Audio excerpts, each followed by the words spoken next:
In the cold, isolated waters of San Francisco Bay lies one of the most infamous prisons in history, Alcatraz. Deemed inescapable, it housed some of the most dangerous criminals in America.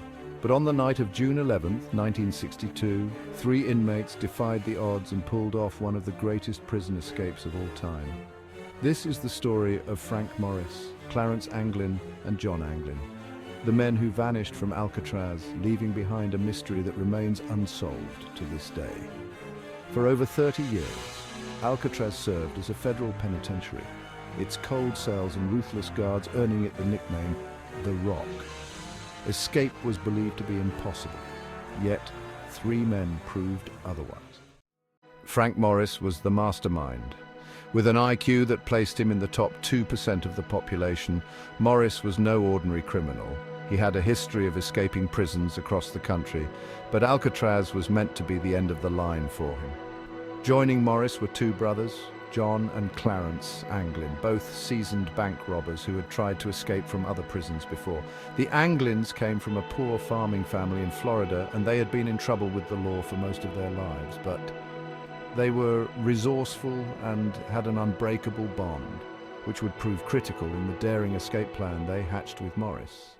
The plan took months of careful preparation. Morris and the Anglin brothers worked in secret, digging through the concrete walls of their cells with nothing more than spoons and makeshift tools. Behind the walls, they built a hidden passageway that led to a service corridor, out of sight from the guards. To avoid detection during nightly bed checks, they crafted fake heads made of soap, toilet paper, and real hair collected from the prison barber shop. These decoys were so convincing that guards didn't notice the prisoners were missing until the next morning. On the night of June 11, 1962, Morris and the Anglin brothers made their move. Crawling through the holes they had dug, they reached the service corridor, climbed to the roof, and made their way down to the shoreline. Once they reached the water, they used a makeshift raft made from over 50 stolen raincoats.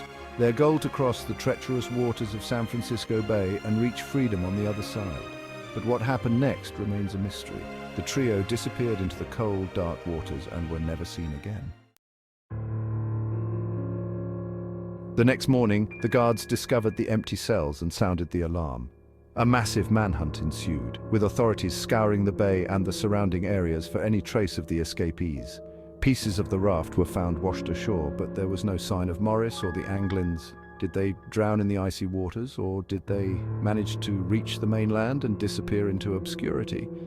Over the years, there have been numerous theories and sightings, but nothing concrete. The FBI officially closed the case in 1979, concluding that the men likely drowned. However, in 2013, a letter was sent to the San Francisco police, allegedly written by John Anglin, claiming that he and his fellow escapees had survived. To this day, the mystery of the Alcatraz escape captivates the public's imagination. Some believe the men made it to shore and lived out their days in hiding. Others argue that the rough waters and cold temperatures would have made survival impossible. Even now, decades later, new leads occasionally surface, but the truth remains elusive. Did Frank Morris and the Anglin brothers pull off the impossible? Or did Alcatraz claim 3 more victims? What do you think? Could these men have survived the treacherous waters of the San Francisco Bay? Or is their escape just another unsolved mystery? Leave your thoughts in the comments below, and don't forget to like and subscribe for more incredible stories of history's greatest mysteries. Thanks for watching, and until next time, keep questioning the impossible.